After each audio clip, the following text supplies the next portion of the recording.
Une livraison spéciale arrive en Russie. Elle a la taille d'une baguette, mais sa garniture n'est pas appétissante. Aucune charcuterie ni boulettes épicées dans cette livraison, juste une puissance de feu explosive. Celle-ci sert d'ogive sur une petite roquette conçue comme première ligne de défense européenne contre les drones russes. Cette arme ressemble davantage à une maquette de fusée qu'à un vrai missile. Mais elle est sur le point de causer de sérieux problèmes à Vladimir Poutine et à ses ambitions en Europe. La fusée est un produit de l'Estonie. Et c'est pourquoi le minuscule missile estonien est sur le point de devenir un énorme problème pour la Russie. Le 10 novembre, le Télégraphe a rapporté une récente présentation d'un type spécial de missile. Tenu dans les mains de Kusti Salm, qui est le directeur général de Frankenberg Technologies, la fusée surnommée Mark mesure seulement 256 pouces de diamètre.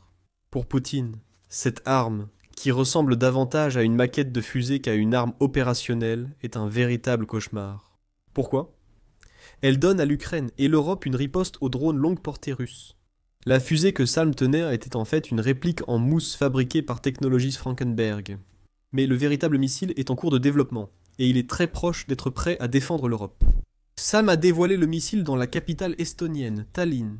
Il a rapidement confié au Télégraphe qu'il est très fier de ce qu'il possède. « Nous n'avons aucun scrupule à fabriquer des armes », déclare Salm aux médias. « Nous affirmons sans crainte les fabriquer pour abattre les drones longue portée russes », conclut-il.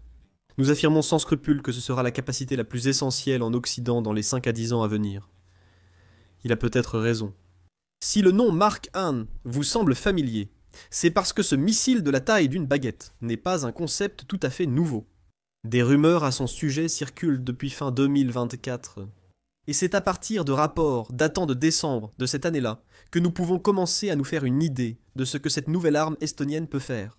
Le 6 décembre 2024, Defense Express a annoncé que Frankenberg Technologies menait les premiers tests de son nouveau missile, présenté comme une arme anti-aérienne par le média. À l'époque, on ne savait pas grand-chose sur le Mark and Defense Express, a indiqué que Frankenberg Technologies avait déjà prévu de produire plusieurs dizaines de ces nouvelles roquettes par semaine, et qu'elle visait à augmenter ce nombre à plusieurs centaines d'ici l'automne 2025. Quant aux capacités de la roquette, sa principale caractéristique était un système d'intelligence artificielle, qui selon l'entreprise, permettrait à son nouveau missile d'acquérir et de verrouiller des cibles avec une intervention humaine minimale. Le principe était simple. En cas d'attaque aérienne, des roquettes Mark I pouvaient automatiquement neutraliser les menaces. La plupart des rapports de Défense Express spéculaient sur l'apport réel du Mark I selon leur raisonnement. Le missile estonien, environ 3 fois plus petit qu'un Stinger, aurait aussi un tiers de sa puissance de feu. La portée du missile était estimée à 12 miles, et la source indiquait que le Mark I aurait une ogive de 11 livres. Ce n'est pas beaucoup, mais assez puissant pour détruire les drones envoyés par la Russie contre l'Ukraine. Le Mark I a d'abord été envoyé en Ukraine. En décembre 2024, United 24 Media a annoncé que Frankenberg Technologies comptait tester son nouveau missile en conditions réelles en Ukraine. C'est une exception à la règle. En général, les fabricants d'armes testent leurs produits dans des environnements contrôlés, mais un essai en Ukraine fournirait beaucoup plus de données permettant à Frankenberg Technologies d'affiner son design. Pour l'Ukraine, servir de terrain d'essai pour cette arme en particulier avait du sens. Le caractère autonome du Mark I permettrait à l'Ukraine de l'utiliser sans mobiliser beaucoup de ressources. Un L suffisait de le lancer, et si le Mark I fonctionnait, il ferait le reste. Nous n'avons pas de résultats précis pour ces essais. Le fait que SALM présente son nouveau missile au Télégraphe près d'un an après indique que le Mark I est au moins apte au combat. Nous savons que Frankenberg Technologies passe à la production de masse et améliore continuellement son nouveau missile pour plus d'efficacité. Selon le Télégraphe, ce missile n'est pas conçu pour fonctionner dans toutes les conditions. Le Mark I aurait du mal à fonctionner sous la chaleur du désert ou le froid du cercle arctique, affirme le média. Mais ce n'est pas là l'objectif de cette arme. Le Mark I est censé offrir à ses utilisateurs une masse abordable, un concept que nous explorerons plus tard dans la vidéo. L'essentiel, c'est que le Mark I n'a pas à être exceptionnel, seulement assez bon et abordable. Le missile n'en est pas encore là. Salm vise à ce que le Mark I atteigne sa cible 90% du temps. Le missile est à 56%, ce qui est correct pour une fusée coûtant seulement 52 700 $ à fabriquer. Sam pense certainement qu'un taux de réussite de 56% suffit à justifier le passage à la production de masse. Et il dit que Frankenberg Technologies a installé des usines dans 2 pays membres de l'OTAN. Cela permettra de produire collectivement des centaines de ces missiles bon marché chaque jour. L'objectif précédent de Solaire moyenne portée était d'atteindre ce chiffre chaque semaine. Le Mark I semble en avance sur le calendrier pour la production. Cependant, il reste encore du travail à faire pour transformer le missile d'un concept brillant, qui fonctionne presque en un véritable missile. Ce sera la vraie menace pour l'approche russe de la guerre en évolution. Trouver comment intégrer les capteurs, le carburant et l'ogive, qui doivent tenir dans le minuscule châssis du Mark, en a été un défi, et c'est probablement ce qui affecte la précision du Mark I. Selon le Télégraphe, une petite fusée brûlant son carburant s'incline différemment de ce qui était prévu en raison du changement de poids, dû à la perte de carburant. Salm affirme que Frankenberg Technologies devance ces problèmes, car son entreprise a trouvé la bonne forme. Le positionnement des ailes, centre de gravité et de pression, tout ça. Exactement. Pour s'assurer que la nouvelle fusée soit aussi précise que possible.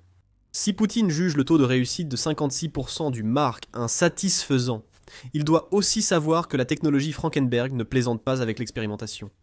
Le Télégraphe affirme que l'entreprise a recruté les meilleurs ingénieurs pour que son nouveau missile soit performant. L'un de ces ingénieurs était Andreas Buppert.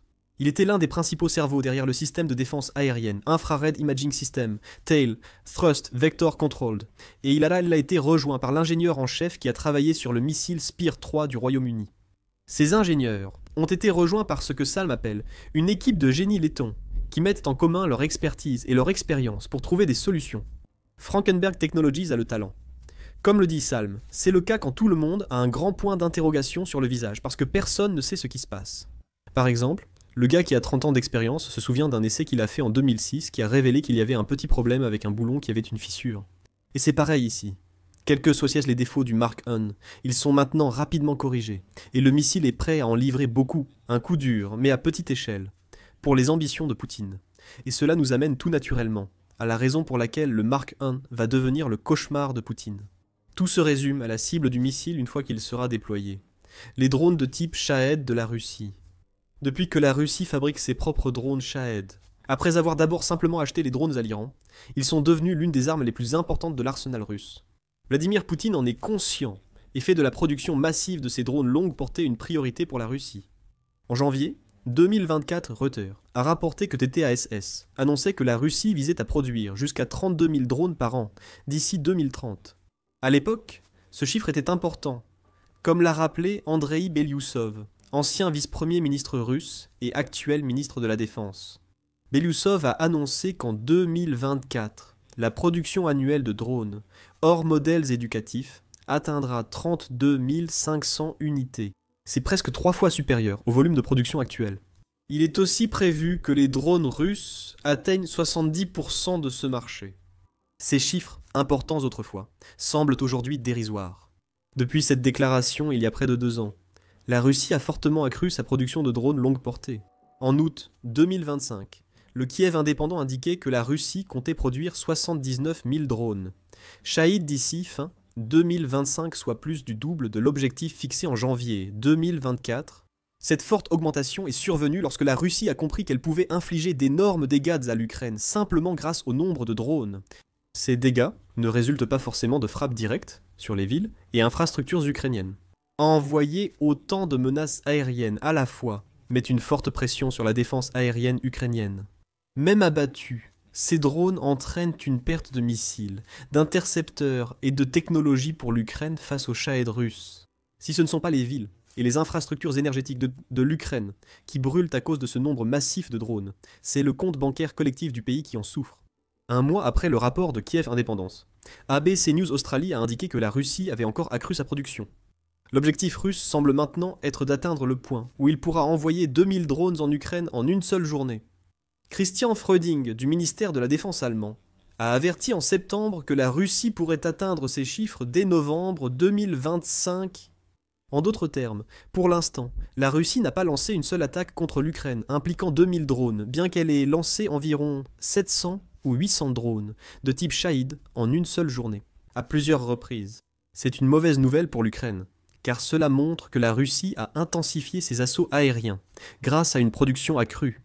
Metza indique dans un article du 4 novembre que la Russie a lancé 44 000 drones Shahed contre l'Ukraine durant les 10 premiers mois de 2025. Cela représente 4400 drones par mois, soit environ 146 drones par jour. La Russie ne lance pas de drones contre l'Ukraine quotidiennement, mais attaque 1 ou 2 fois par semaine avec plusieurs centaines de drones. Cela ne signifiera pas grand-chose pour l'Ukraine, puisqu'elle doit faire face au fait que la Russie a augmenté de 303% le nombre de drones Shahed qu'elle envoie dans l'espace aérien ukrainien en 2025, par rapport à ses chiffres de 2024. L'Ukraine peine davantage à gérer ces vagues massives de drones. Selon ABC, l'Ukraine a abattu 64% des drones russes lors des 10 premiers mois de 2025 contre 68% en 2024. L'Ukraine paie également le prix de l'offensive russe axée sur les drones en vie civile. Au moins 494 civils ukrainiens ont été tués par des frappes de drones entre janvier et septembre 2025 selon ABC et la mission de surveillance de l'Organisation des Nations Unies. Dans ce contexte, le Mark 1 pourrait bientôt intervenir. L'Ukraine réclame une solution peu coûteuse au problème des drones russes. Si Frankenberg Technologies parvient à résoudre les problèmes de la version actuelle du Mark 1, et surtout si l'entreprise atteint son objectif de taux de réussite de 90%, le mini-missile estonien pourrait être ce que l'Ukraine recherche.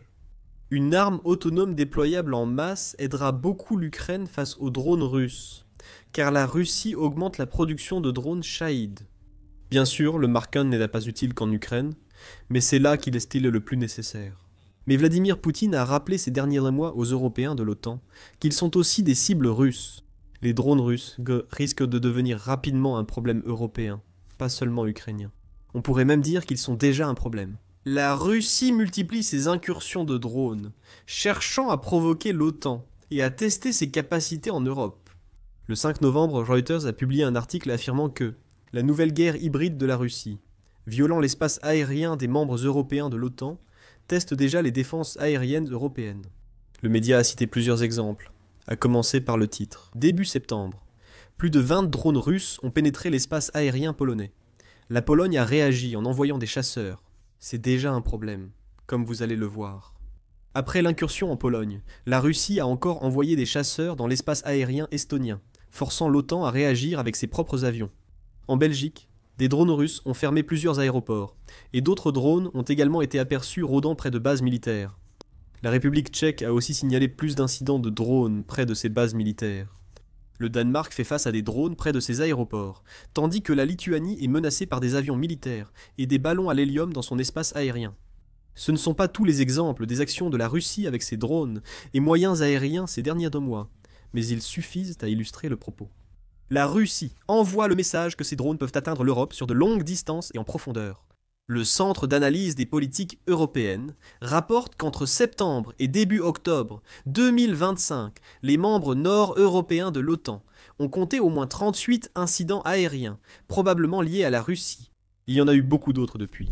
L'Europe doit reconnaître qu'elle fait face à un problème croissant de drones russes si Vladimir Poutine l'emporte en Ukraine. Cependant, comme pour l'Ukraine, le Mark 1 pourrait être une solution pour 2 raisons.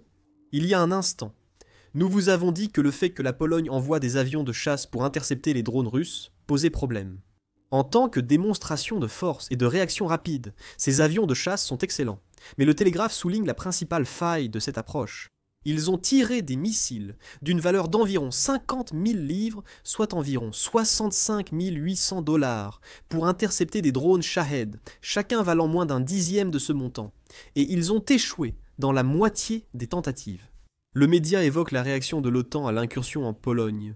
Inutile d'être stratège pour voir que l'échange ne durera pas. Certainement pas. Et c'est ici que le faible coût du Mark 1 entre en jeu. Si Saam et son équipe atteignent 90% de précision, l'Europe disposera d'un missile coûtant 10 fois moins que la puissance de feu utilisée par l'OTAN pour neutraliser 20 drones russes. Le de Kiev Indépendante indique que chaque drone Shahed, appelé Garan en Russie, coûte entre 27 000 et 50 000 $ à produire. Cela signifie que 20 drones en Pologne coûtant de 40 000 à 1 million de dollars à déployer. Mais ce n'est toujours pas un excellent retour sur investissement pour l'OTAN. Si Mark 1 baisse ses coûts de réponse aux drones de 90%, c'est énorme. Cela rapproche aussi l'OTAN du concept évoqué en début de vidéo, la masse abordable. La masse abordable repose sur un concept simple. Selon Défense nationale, l'objectif est de concevoir des systèmes évolutifs, adaptables et produits en masse, sans ruiner la nation utilisatrice.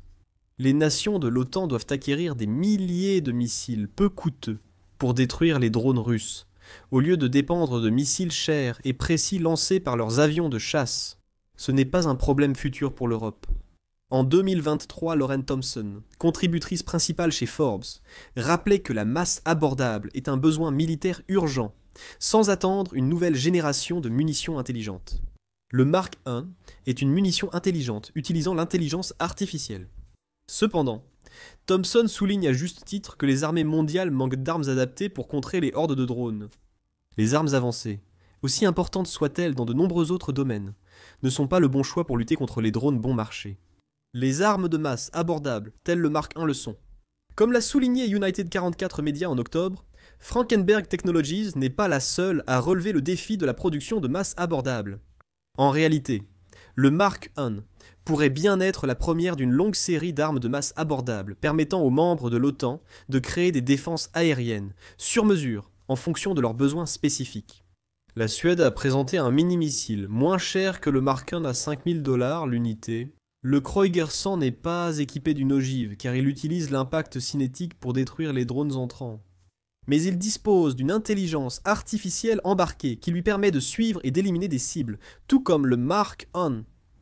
Ce que nous voyons donc avec la nouvelle arme de l'Estonie est l'un des exemples les plus impressionnants d'une tendance de l'industrie de la défense qui déferle sur l'Europe. La technologie anti-drone abordable, déployée massivement à faible coût, surpasse les missiles et roquettes avancés que l'Occident a mis des décennies à créer. Quand ces nouvelles armes sont autonomes, comme le Mark I, c'est encore mieux. Cela signifie que moins de formation est nécessaire pour utiliser l'arme, et cela veut dire que le drone de Poutine est très utilisé.